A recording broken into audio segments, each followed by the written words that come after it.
Ledger is a writing podcast and a firm believer in hitting return rather than backspace. I'm Austin Wilson. Welcome to the show. Took a month off, went to Myrtle Beach, had some relaxing times, bought a lot of books. I'm about to sneeze. You didn't hear it because I edited it out, but it just happened. Take time off when you need to. Mental health, physical health, both of those things. Take the time off for it. On today's show, we have author E.V. Knight. Super excited that I got to talk to her.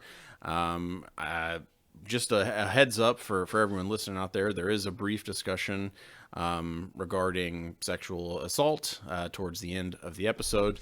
Nothing too graphic, but it does come up, so if that's something you'd rather not hear, it happens pretty close to the end of the episode when we start talking about her newest book, 3 Days in the Pink Tower, out now from Creature Publishing. It is based on a real-life experience that E.V. Knight had, so just a heads up for everyone listening. She also wrote The Fourth Whore, which is published by Raw Dog Screaming Press. That book won her the Bram Stoker Award for Superior Achievement in a First Novel, so make sure you check that out as well. Go to E.V. Knight Author, that is the letters E.V.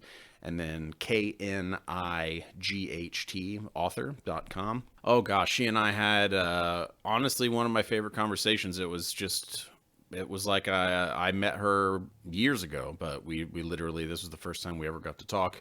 And we talk about a lot of stuff that's always on my mind, and probably yours too, if you are out there and are a writer. We talk about why we guilt ourselves when we're not writing, and how we feel like we have to write, but we throw roadblocks into our way. And we discuss what it's like when she's writing, how her head feels, and if she hears someone telling the story, or what it's like when she's doing it. Also, she's spent a lot of time working as a physician in the medical health field, so we talk about that and how it informs her writing, and also about the idea of quote-unquote breaking in to a thing that you want to do, like writing, and just a general conversation about what it's like to write, and how she does what she does. And like I say in the interview, I counted it up, and I'm pretty sure based on her website, between the years 2020 and 2022, she has had 9 publications. And that's another thing we talk about is hustling as a writer, and getting things done. So this is my chat with E.V. Knight. Make sure you go check out my website, austinrwilson.com. I'm also on Twitter at austinrwilson and ledger_podcast. I currently have a zine/short story for sale on Lulu through a place called Mini Comics. That's with a K, K-O-M-I-X. It's called A Late Night Encounter. It's part of my Shibboleth stories, and it's a tale of alien abduction. But I've also been working on a lot more Shibboleth stuff, and I can now say on the show, since I took a month off, I have a story coming out October 1st in a collection called Nom Nom from Black Hair Publishing. That's available for pre-order right now on Amazon. There will be a link in the description of the show, but also all over my Twitter account, so you can definitely go find that. It's only 99 cents. It's a collection of 100-word stories. My story is just 100 words. It's called True Halloween. Make sure you grab that. And the show is completely free and completed every single time I do it, just by me. If you love the show, yes, like it, rate it, review it, wherever you can. And if you feel so inclined, swing by my website and shoot a donation my way. You don't have to. The show's going to be free no matter what. But it is just me. As for now, here's E.V. Knight. Do you think writing is something that you have to do? Do you feel like you have to? I know people have talked about that in the past, and I've even talked about it for myself. Would you say that's true for you? I absolutely would. I mean, there have definitely been times I have, I have another in a full-time job outside of writing. Writing is not my full-time job. I'd love it to be, but for right now, I have to pay my bills. And so I have a full-time job that's really busy. I'm a physician. So I've thought a few times that I've been like, I can't do it anymore. Like, I just have to give something up. Like, I'm exhausted and something has to give, and it will be writing. I'm all done, you know. And then 2 weeks later, I'm like, oh, I have this great idea, and then I start again. I can't give it up. So yeah. Does that happen often for you? Because that's a cycle for me that I don't want to say it's often, but I guess it's often enough that I'm just like, you know what? If I was going to quit, I would have. I should just get over this shit and just sit down and start writing. Yeah. For the first couple years, I think right after the fourth horror, my first book came out, I was like, okay, well, there, you did it. You know, you reached this goal that you had in your life. And so this is a great time to just be done. You did what you set out to do, so be done. Um, and then for those first couple years, I did that a lot. Yeah. But lately, I've decided, like you, get over this shit. Like, you are going to write. You are a writer. You can't stop doing it. And so I am at a point right now about this. I don't know, probably about June or July. It hit me that hit me, and so I was like, okay, you know what you need to do then is you need to hustle and do better so that you can cut back on the day job and Right. make writing, because writing is obviously something I can't give up, right? I've been in medicine for almost 20 years.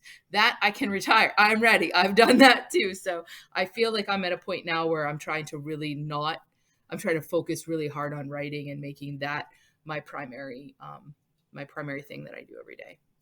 You mentioned hustling. So in doing the research for our chat and for us talking about everything, I count 9 publications from you between 2020 and 2022. Yeah, it That's probably both short and long. This is short. the stuff that's listed on your site at EV Night Mhm. Author. I'll link that everywhere in the show notes and everything. Thank you. Yeah. So that's hustle. Like, that's a lot. Okay. If because the fourth horror, Mm-hmm. all the shorts that I saw listed where you're in anthologies and Mm-hmm. your newest novel. So what's Mm-hmm. that hustle look like for you? Because if you're a physician, that's Mm-hmm. not I'll just go to work and just kind of get It's through the yeah. day. Yeah, What's that it's not. hustle look like? Oof. So, the so it looks like The Walking Dead. No, it looks like Oh it no. does. It looks like a very crabby me all the time, a whiny me. I mean, I take 24-hour call shifts. So I work in the hospital. So I take a 24-hour shift. So I start at 8 a.m. and I don't leave the hospital until 8 a.m. the next day. And I do between 6 and 10 of those a month. And that And is so have you done that for 20 years? no, that was just the last about year and a half I switched. I used to have my private practice. So I used to be every single day. And that's when it was really bad. Like, that's when it was really really hard, because I was the queen of sticky notes, because in between patients I'd be writing, jotting ideas, or oh, I know what this character should do, and then I'd be like sticking them on things and carrying them home and then digging these rumpled up un you know lint covered sticky notes out, trying to decipher what I meant, or carrying them around in my white coat pocket, my scrub pocket, between patients, between, baby deliveries, things like that. So um, that was a really hard time. And I, at that time, I had to make a decision again, like, how can I make this work? Because I really was working myself to oblivion, and decided to do this job that I'm doing now, which is called like hospitalist or laborist, where you take these shifts and that's all you do. So I'm not in clinic anymore. I don't, I'm not trying to juggle clinic and call and all that. So when I'm there, I'm just dedicated to the job for 24 hours and I come home. But 24 hours straight also is exhausting. So you come home and you end up sleeping, and then I have this guilt complex that I'm sleeping instead of writing, like, oh, now you have the rest of the day off, you should be writing. And so I think I've just traded one, like neuroses for another. Right. But so my biggest thing right now is my life when I started writing and even now is kind of this mass chaos. It's not, I don't have a writing routine like a lot of the writers do. Like, oh, I get up, I do this, and at 11 o'clock I start writing, and I write from 11 to 2 or whatever. I can't do that because every single day is different to me. Like, whether I'm on call that day, post call that day, or it's a day off between calls or something.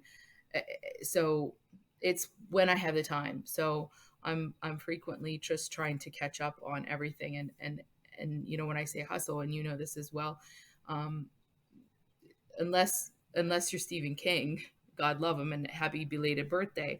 Yes. Unless you're someone in that level, it is a hustle because you're not just writing, right? You're writing, you're promoting, you're marketing, you're trying to stay on social media, trying to keep your face out there. You're trying to answer submission calls for anthologies as well as write your novel so that your name stays out there and people know who you are, and you're trying to interact with other writers at the same time and doing and doing things like book signings and podcasts and etc. Right.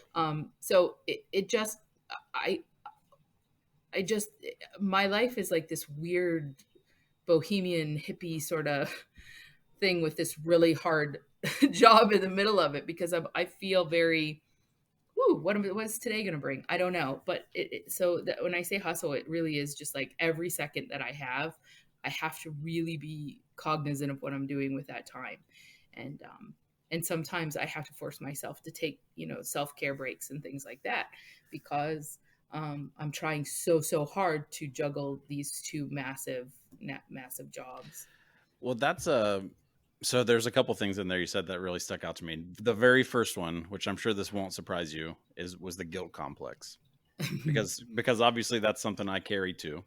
Hmm. And where do you think it comes from? Like what do you think happens to a writer where because the thing you're talking about where you're like I feel guilty because I'm sleeping. It's Hmm. like It's you so don't true. you don't have a choice. Like Right. your body will do that. And Yeah. but you feel guilty because you're Hmm. not writing Right. because you're sleeping. Like what Yeah. happens to us? What happens?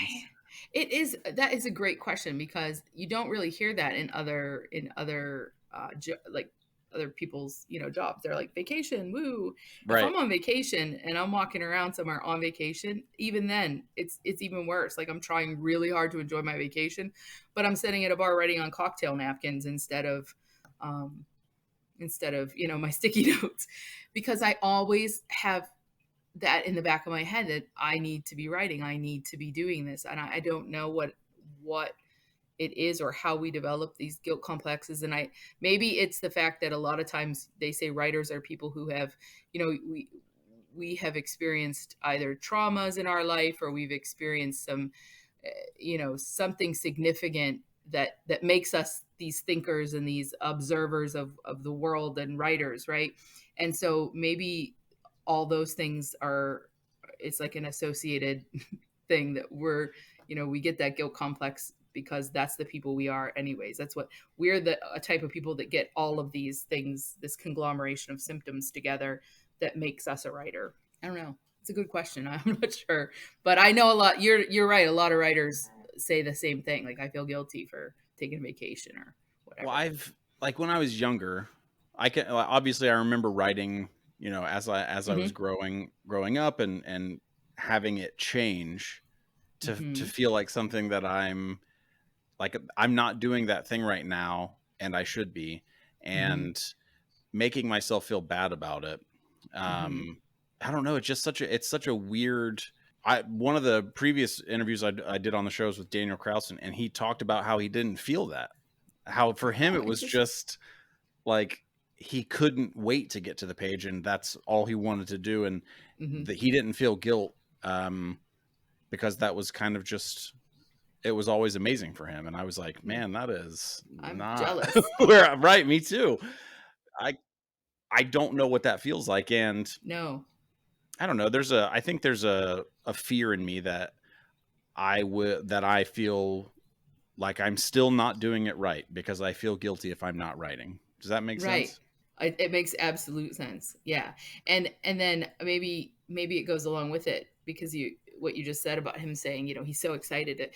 I dread getting to the actual keyboard. Like I Yeah. love the note taking. I love all the planning, the running things through my head as I'm driving in the shower. But as soon as I sit down at the keyboard, I'm like, I should probably throw a load of clothes in the Right? I'm like, okay, I'll do that and then I'll come back. Oh, you know what? I should shave my legs. It's been a while. It's silly. Like, and I dread it, but I love the finished product too. So I don't know. See, It's some strange mental complex that we should study. We should do a research study we with. should. And all of that makes me feel normal. So thank you. Yeah, me too. So it's like we can start gathering more subjects, right? And Right. then we'll feel so much better. All of us will feel better, and we can like write a paper on it and put it in a medical journal, like the writer's complex. The weird mind of the writer, the Right? guilt.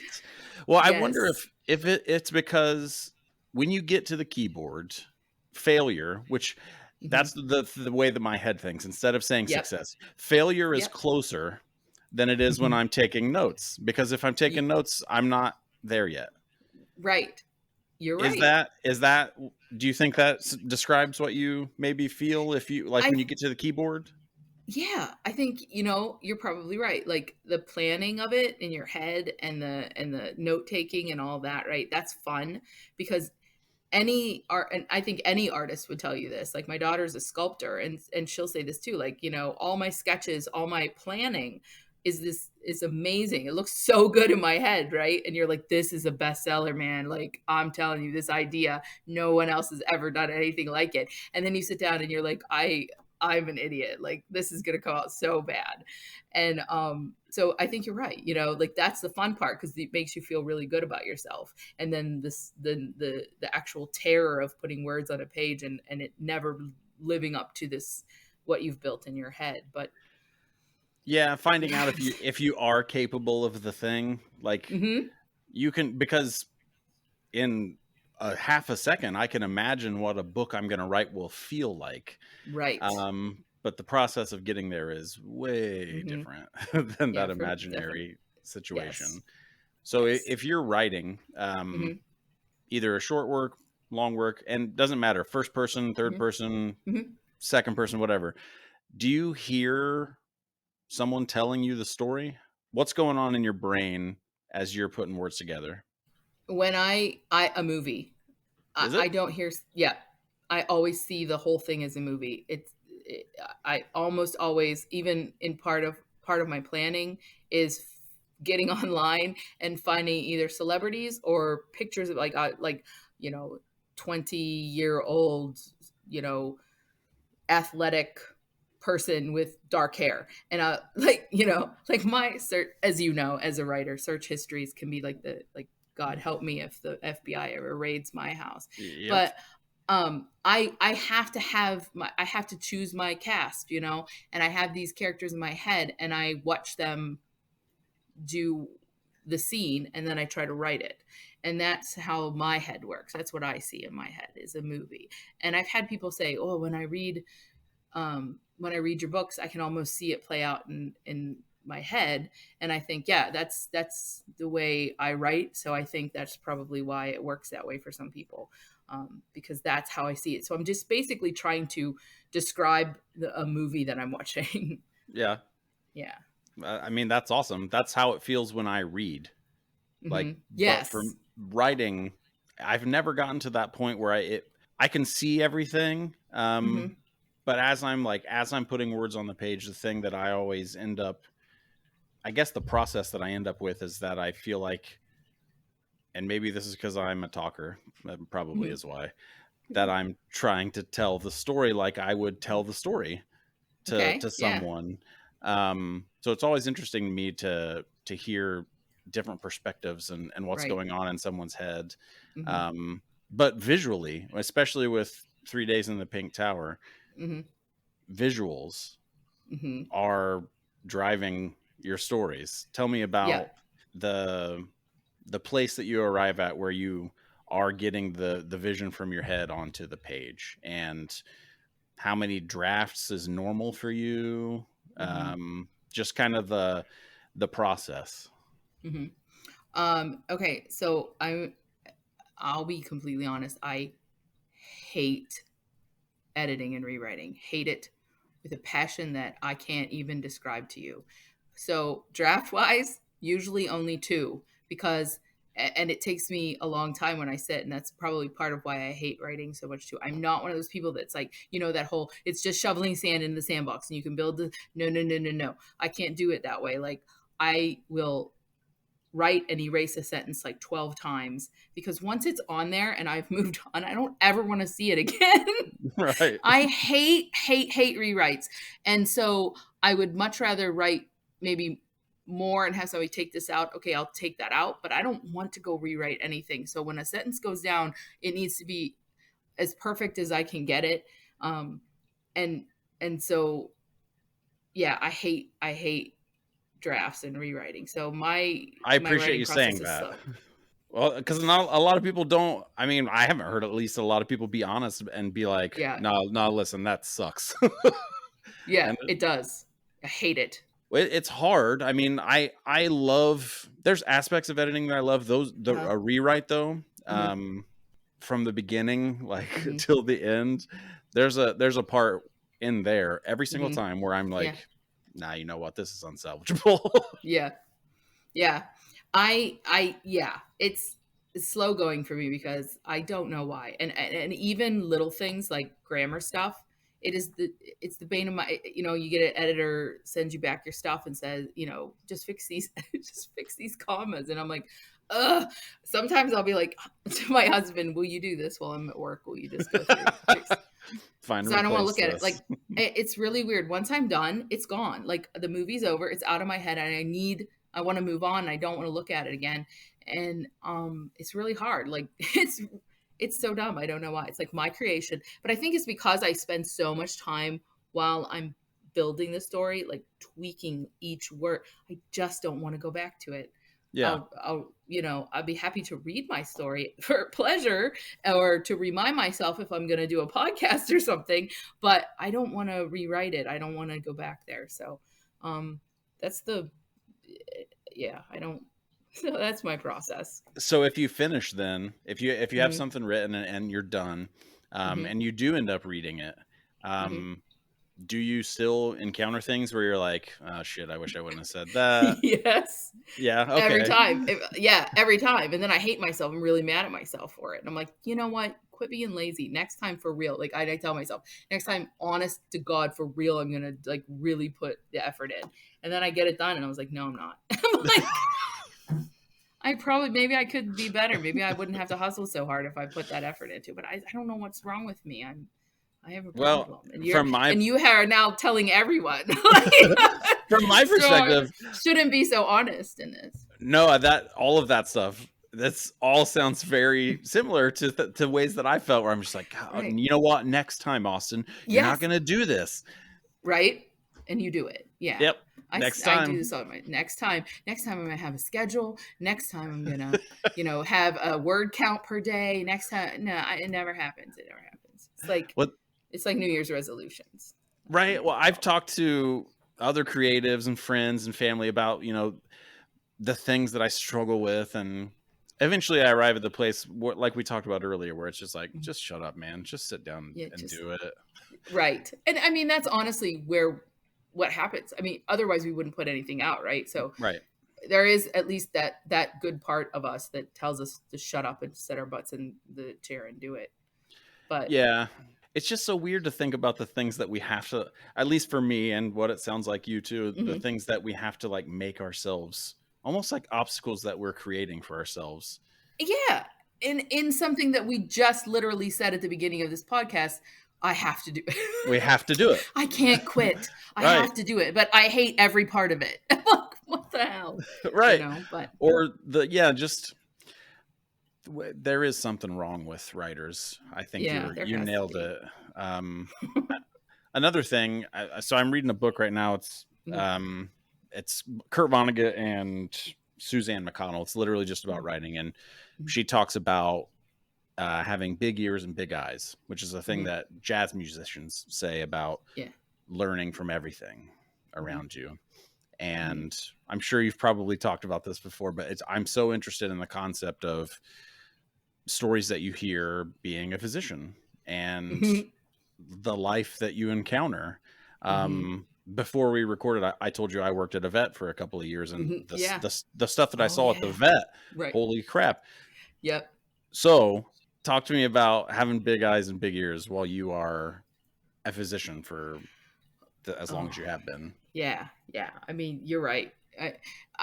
You have the privilege, as just like a vet, you have the privilege of looking inside a lot of different families, a lot of different, relationship dynamics, and the stuff that you hear, I think probably beyond like medicine, healthcare, whether human or animal. Outside of that, maybe bartenders are the other ones that get this stuff that people just like open up and will tell you everything. And Yep. um yeah, so as a writer, it's great. It's great to mine all that. You just Oh, have to, sure. obviously you have to be careful. But you definitely get the gamut of emotions and emotional reactions to the same thing. You know what I mean? Like the exact same situation for one person, and they'll react so different from somebody else. So to kind of watch those things and pay attention. So you're right. Big eyes, big ears, and a big memory bank to put those things away, because those are absolute nuggets of gold when you get something that somebody says that you're like, what? Or even just a phrase that they use and you're like, where? Oh my God. Oh, my grandma said that. Like, oh, I love it. Let me write this down. So, yeah, it's that's one of the best parts about being both a physician and a writer, is that you really get the emotion part of it. You can learn so much about writing emotions and things like that by just observing and listening. Have you ever encountered anything, I don't want to say too real, but you know how Hmm. sometimes something will happen where you're like, there's no way I could write this because Hmm. it would seem fake, even though it's Yeah. real. Hmm. Finding that like balance between what a reader will believe versus what reality will do, which is always pretty bonkers Hmm. sometimes. Yeah. Yeah, definitely. But there are some times where I just, I think that's the one nice thing about being a horror writer is sometimes you can go for broke and put those things in, Right. um, which maybe you can't pull off in a romance novel. It might not seem realistic, but in horror, you can sometimes get away with putting those things in. But yeah, I definitely have stories tucked away that of things I've experienced or observed that there's just no way. Like no one would ever believe this happened, There's just no way. I can't explain what just happened. So, Right. um but absolutely. Absolutely. But you can use it and tweak it and make it a little more realistic and then tell the That's right. story. So, yep. That's right. Yep. Um, so you won the Stoker Award Hmm. for the fourth horror for Yep. fantastic first novel, best new novel. I forget Yeah. the Yeah. official title. Yeah. I think it's best Um, debut novel. best debut novel. That's right. Hmm. Hmm. Talk to me about that. How long did it take you to write the fourth horror? And I'm always interested what it feels like to win an award like that, which as you're standing there or when you receive the award, Hmm. whether it's, Yeah. digitally or what it is. COVID Yeah. screwed mine up. Yep. Yeah. Um, what talk me through that almost like time travel process of having the award and being like, holy shit, knowing what it was like for you to write the book. Hmm. So I started the book as so I when I decided, and I was doing medicine, and I'd always wanted to be a writer. I always wanted to write a book, and I just needed to prove to myself that I could do it first. So I started writing a little blog and wrote like from prompts every single day for a year. Like if I could do that, then I know I can put the time aside. And anyways, long story short, the book I was using of prompts was Mike Arnzen's book, um, Instigation: Creative Prompts from the Dark Side. And he actually saw my blog, and we got to talking and became friends. And I found out he was teaching an MFA program in Pennsylvania, which is right outside of where I grew up. And I was like, oh, it's low residency, so you only have to go once a semester, And I'm like, I'll do this. So I signed up. Anyways, I got in. I did an MFA in create writing popular fiction at Seton Hill, and highly recommend it. It was an amazing program, lots of great people. But so I started writing the fourth horror. That was my thesis novel. You have to write a novel. That's instead of doing a thesis, you write a novel. And so that was my thesis novel. And it started out one way, and then and I'll try really hard not to talk too much politics, but it I had just started it. That's the semester I started, and then I was about just starting out writing it, and I don't know how many pages into it I was when the 2016 presidential election happened, and I I was not thrilled with the results, and I was really thinking a lot about women and women's rights and women's what is going to happen to women, and I really started diving into a few political groups, the more feminist type groups, and really getting into like what can I do. Anyways, Lilith, Kate kept coming up. I kept hearing her name, and I had my main character Kenzie and Death.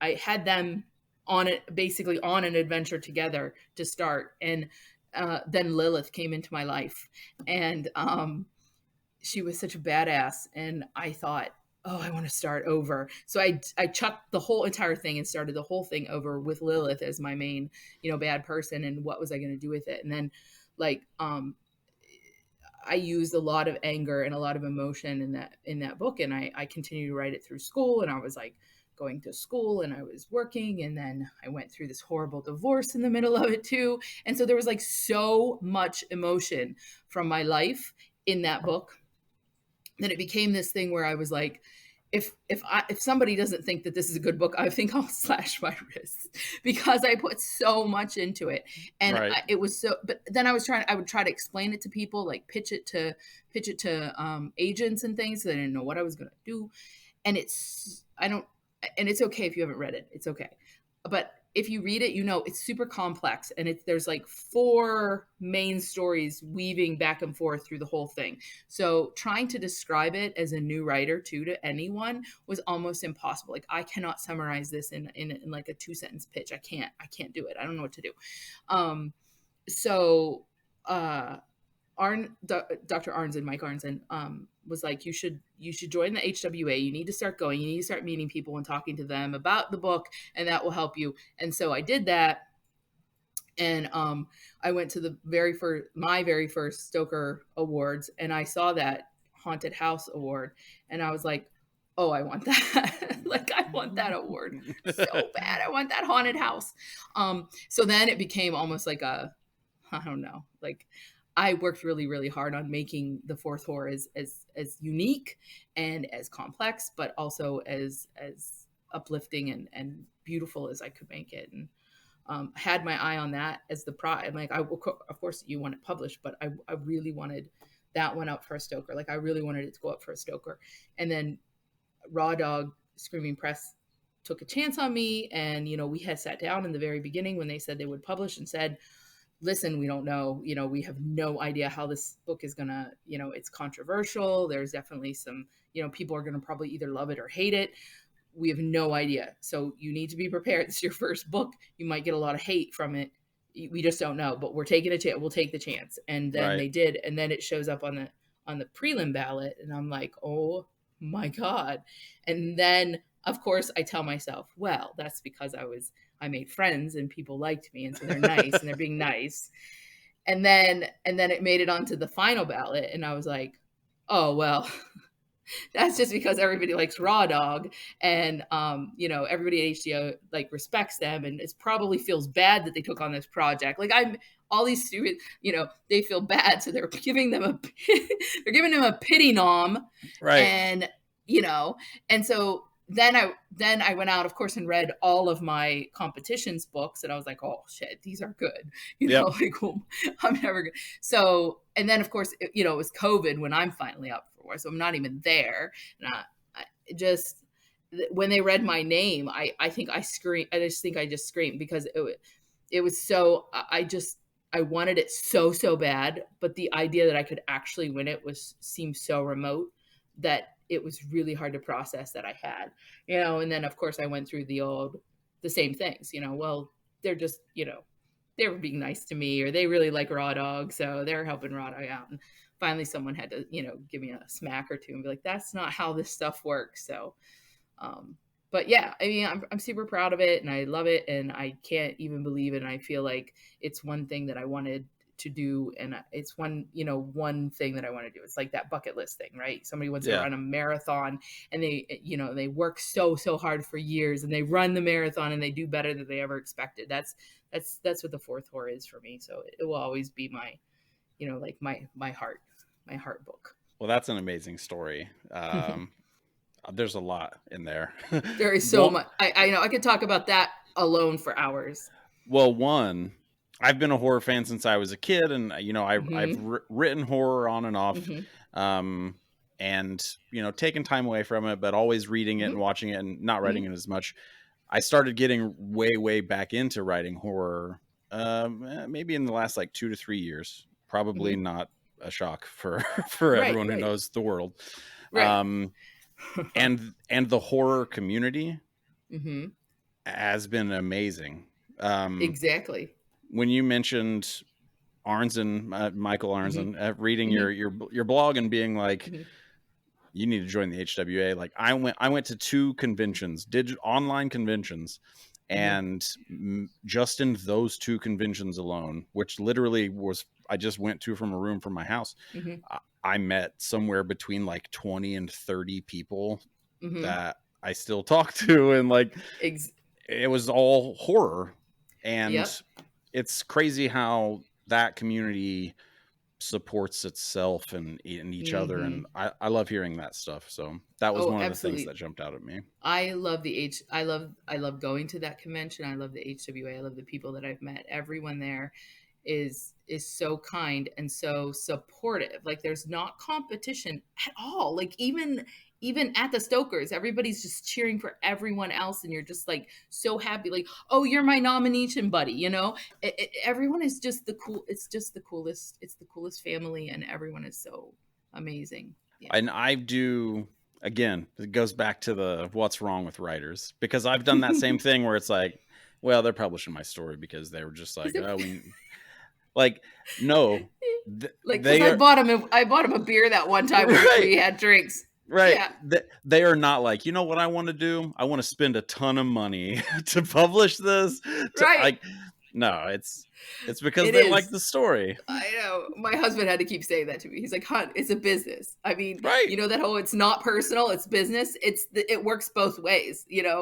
If they're doing something nice for you, it's also not personal. It's business. It's not because they like you or think you're a nice person. It's they're trying to make money. So if they bought your story, there's a reason.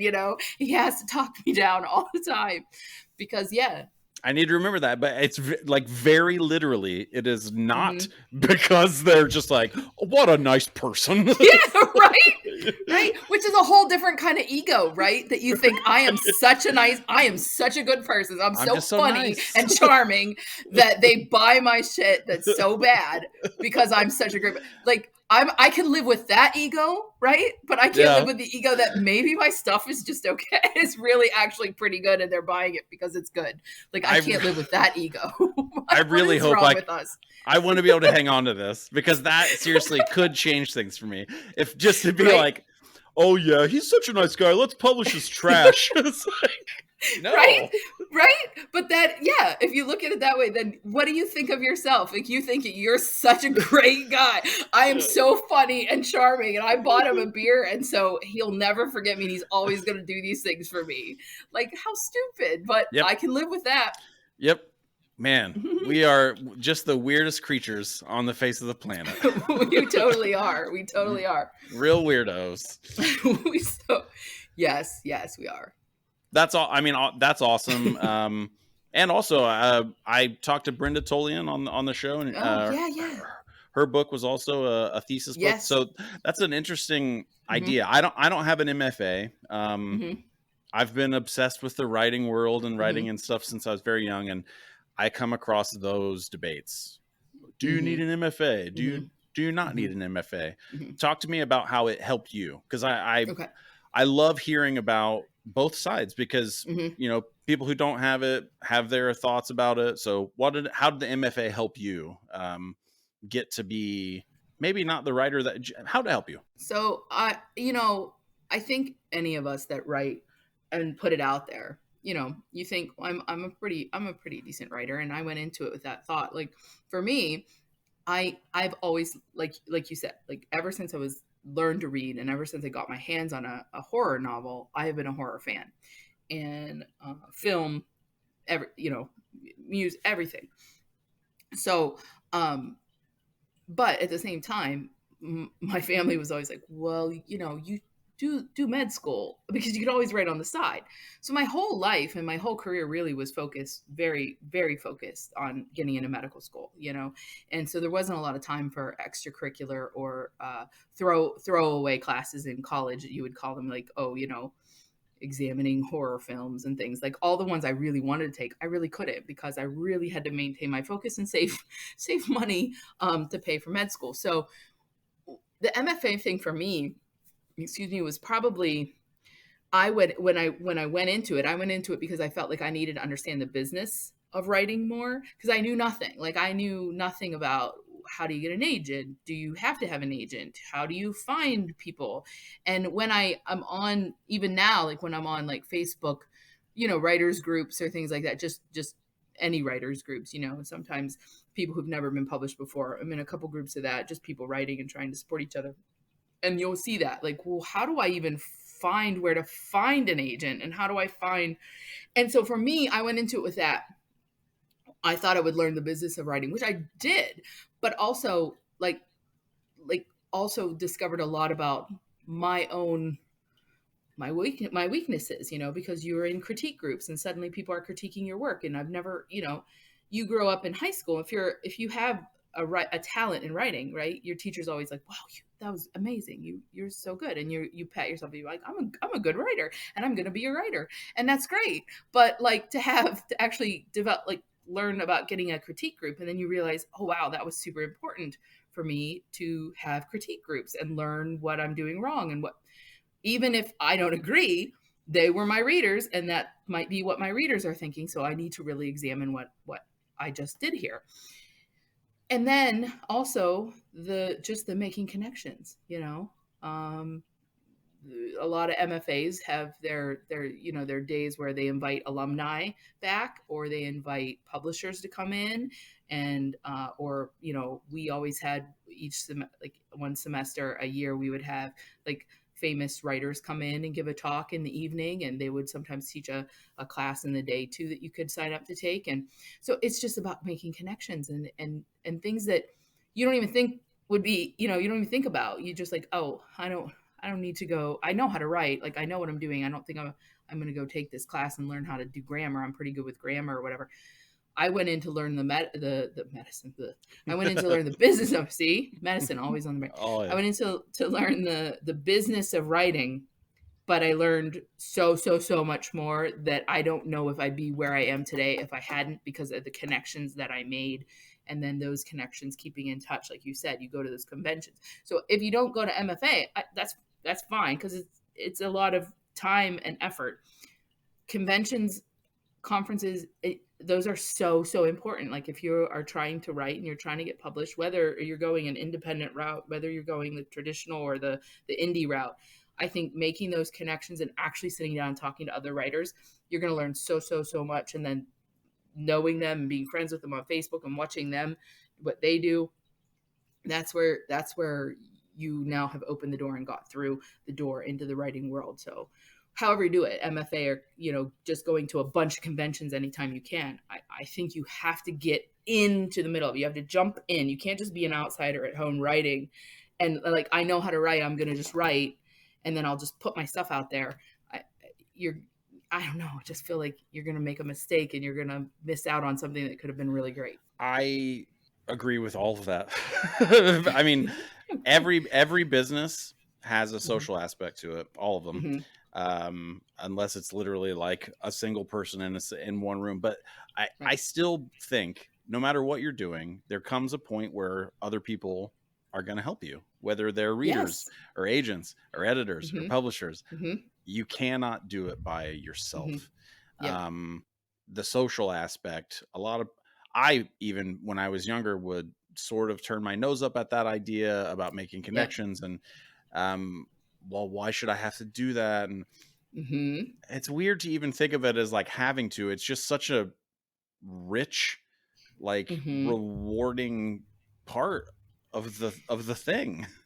It is, and I think it's just another aspect of our complex, right? We all tend to be a little introverted. So the Yeah. idea of, why do I have to make connections? Why do I Right. have to do that? And I agree. And for me, it was super hard walking in there. So here I am coming in like a completely non-traditional student, right? Like, I am old and all these kids are young right out of school doing their MFAs, and I'm like, I know nothing. Like, there was so much I learned from them because I knew nothing Yeah. about that business. So, but it's great too, because then you can trade, right? You can be like, hey, ask me anything about blood loss, ask me anything about, Oh yeah. injuries.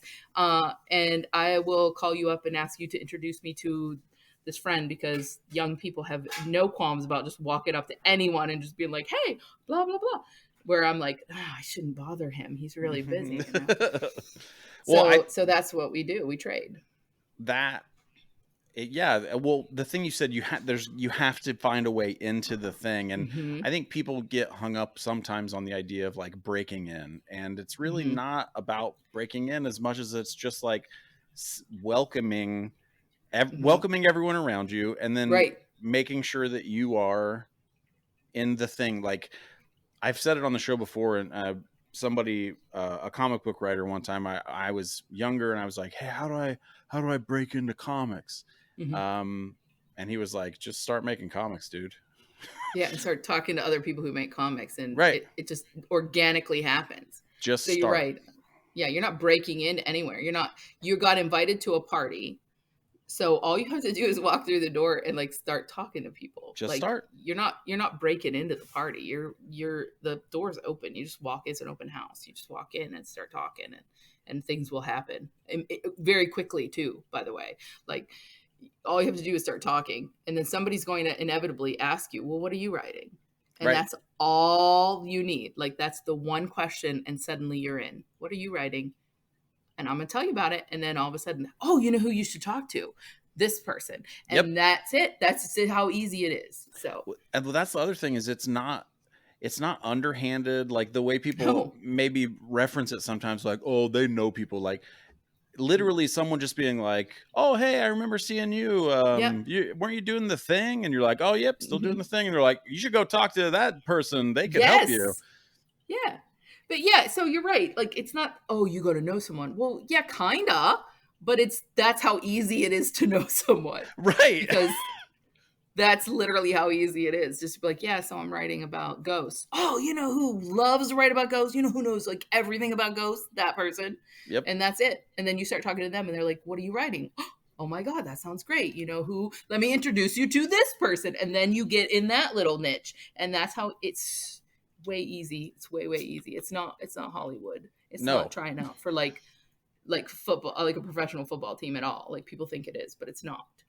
That's the other thing too. I think publishing, it seems huge. Mm-hmm. Like, it seems like this huge untouchable place, and Absolutely. it's not. And especially like the stuff we're seeing in that lawsuit about, Simon and Schuster and Penguin Random House. The stuff that we're seeing where it's like, not only is it not this huge untouchable place, it's kind of a place where everybody's just like, we don't know what the fuck we're doing. Yeah. Right? Right. Absolutely. Nobody does. And there's so much and again, I'm only speaking from the horror writing side of things because that's all I know. I don't go to conferences for like other people or other genres just because I personally would love to, but I don't have the time. So I have to make very important decisions about that. But in the horror writing world, there are so many indie publishers that are really, really good. Yep. And so many super small, tiny, like micro publishers that are doing some amazing anthologies. And all you do, again, is you don't have to have an agent do it for you, right? You find out about it.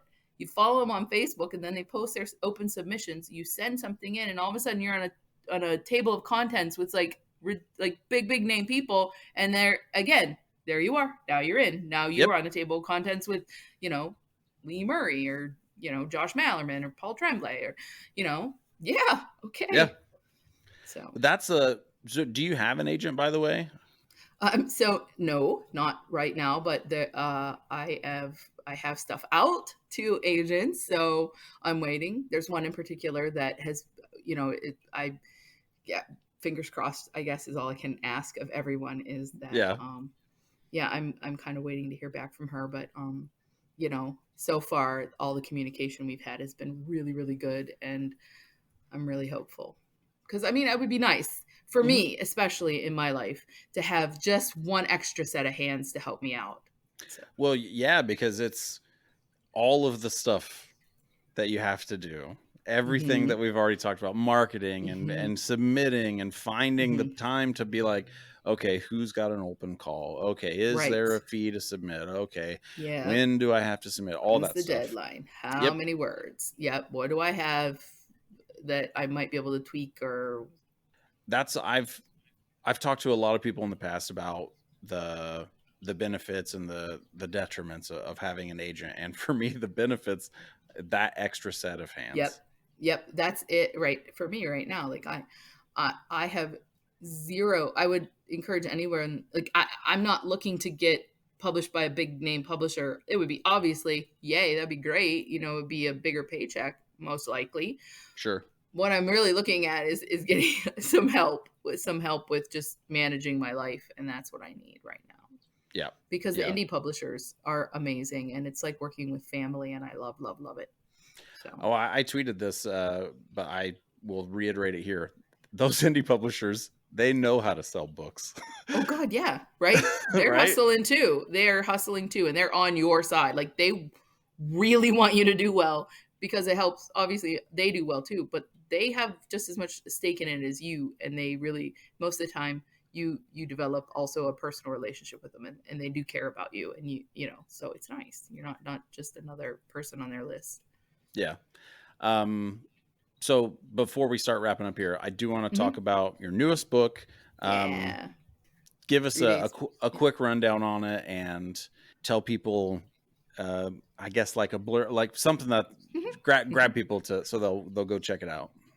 Okay, so this is my first foray into auto fiction or speculative nonfiction, which is basically it is a fictionalized memoir of my own experience as a 17-year-old teenager when I was unfortunately kidnapped and subsequently raped by two men that I had never seen before in my life. So it when so this thing happened when I was 17, right? And I've always wanted to be a writer. So it's always been in the back of my mind to maybe write the memoir of that moment in my life. But also um like why was the point? There's a Yeah. million of them out there, and unfortunately there are. So it was kind of like, well, what makes my story any different than anybody else's that I feel I don't know. Like again, it was an ego thing. Like why is mine so different than anybody's? What does it deserve publication? Um, but then I was looking in like this past June was the 30th anniversary of the event, and then it just kept weighing on me last year. That it was coming up, and like what did I want to do with it? And it was always kind of like this little black like poison in my soul that is always just there. And I was like, you know what? It's got to come out, and that if nothing else, that's why you eat food, something poisonous, and what do? They pump your stomach. You got to get it out. So how was I going to get it out? And I thought, screw that. I'm a fiction writer. I write horror. This was a horrific event. What if I took it and I I made it into fiction? Like, what if I added spiritual elements to it? What if I, kind of did a sort of walking that line between life and death and the other side of the veil? And because I felt that's what I was doing in that moment, really, at every second of the experience, I didn't know if I was going to survive it. So, what if I did that? What if I had like guides from the other side, guiding me. And then as I started putting that together and this idea, this sort of sense of power came over me, like I've created all these other worlds, right? Suddenly I have the power to create my own story. I have the power to retell my story however I want. And then suddenly I felt like, whoa, this is why I need to write it, right? I want to write this and put it out there so anyone else, women, men, anybody who's been through like this horrendous trauma that's been eating away at your insides for life can read it and think, holy crap, I don't have to write this out and tell my story. Like I can do whatever I want. It's my story. It's inside. Like I can change it. I can change the end. I can write it and do whatever I want with it. And this sort of power came over me that I could. And so I did. and I used, was trying to look for what sort of mythical aspect did I want. And I had been looking at a tarot at the time anyways. And I'd been reading a book by Sasha Graham, who is the tarot goddess diva herself. So if you're looking for books on the tarot, I highly suggest Sasha Graham. But she had a quote, and it's in the beginning of my book, and it's about how reading tarot is storytelling. It's storytelling for whatever that moment is. So and her points in her books often are, every time you do a spread, that the card in that spread, the same card could mean something different based on the situation you're in then. And I thought, wouldn't it be cool if we kind of had a spread that started out very doom and gloom, but that spread, each of those individual cards became almost like the breadcrumbs that walked her through the forest. And so tarot was like, oh yeah, this is perfect. And that's kind of how that evolved. And it just was perfect. Like, the tower, the tower card, which is like destruction of everything, like the whole resetting your whole foundation. And so I'm super, super proud of it. And I can tell you that when I wrote it and I handed it in, my final draft, right, when I had to rewrite and do the things I hate. But when I finally had it, and she sent me my ARC copy, it was this amazing, like, realization that that little piece of poison was gone. Like, it truly is. Like, I feel like a whole different person. Like, I feel like I conquered this horrible thing. 30 years I carried it with me, and I finally conquered it. So this is like, to me, it's an emotional trophy or something. And it's real important to me. And I really hope people will read it in that regard. There's definitely some rough stuff in it. I didn't pull any punches. I left in a lot of the hard stuff, but I wanted it there because I wanted it to sort of show, whatever horrible thing you're carrying with you, it's still yours, and you can do what you want with it. And you still have the power over it. That's right. I will. One, the cover is very striking, super, super memorable. It's called 3 Days in the Pink Tower. I've read the first 3 chapters, and I think first 3 chapters, and I knew that I personally wasn't ready for where I knew the book was going to take me. So I had to put it aside, but not because I know that it's going to be a journey that I need to give energy to, and that's just for anyone listening. It's very well written. Agree. Thank you. I'm insanely happy that it's out there, and that it had that effect on you. That's that's something that I love to hear. And briefly before we finish up, earlier you mentioned politics, and I think it's impossible to not have that stuff affect our writing, and especially not even just like capital P politics, but like the politics of who owns your body and the choices that you can make for yourself. And I think there's a lot of really great fiction. Well, I think horror has kind of always had an aspect of that. I think so too. Horror has always been a way to put those thoughts out there and question, put that ethical question to the reader. I think the horror does that really well. Sorry, I interrupted you, but no, I 100% I agree, and I think it's great to see it informing stories like it has with yours, and really, it just I'm glad to hear that you had the experience you did writing the book and got to feel that leave.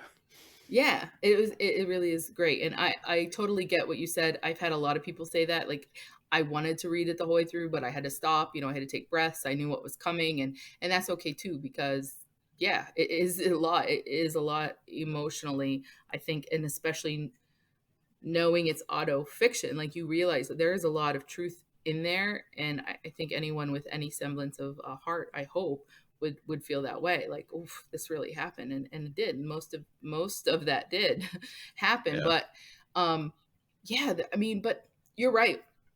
Right now in horror, there are some amazing things happening, like anthologies that are dedicated to this stuff, and body politics, and you know, the transgender world, like, is being celebrated, and like all of these things. Like, there's a disability anthology coming out now. I think I wish I could remember the name of it, but it's amazing to me how the horror community sort of takes, we wrap our arms around these things, and use that to tell this amazing story, and to make, I don't know, I love that it's happening a lot right now, and I love to see it. I do too. Everyone's Yeah. welcome. It's a Yeah, welcoming place. that is absolutely true. It's for everyone. And it's, yeah, and it's celebrated that way. Well, I could talk to you for a long time. This Right? was I know. very It easy went so fast. to chat. 3 Days in the Pink Tower is out from Creature Publishing. The Fourth Horror from Raw Dog Streaming Press. All of your stuff, go to evnightauthor.com to find a full list. You can find your social media, everything there. Yeah. Thank you so much for coming on. This was Yeah, amazing. thanks for having me. It was really fun. Thank you. And thank you for listening, as always. Check out evnightauthor.com. Go grab some books from Evie Knight. I very much appreciate her coming by to chat. It was an awesome chat. Swing by my website, austinrwilson.com. Like, subscribe, do all that fun stuff to the podcast wherever you listen to it. And watch out for the next interview, which I am currently in the middle of scheduling. So got another one coming as soon as I can get it recorded and posted. I love doing the show, and I love that you are listening, whoever you are. Have a good day.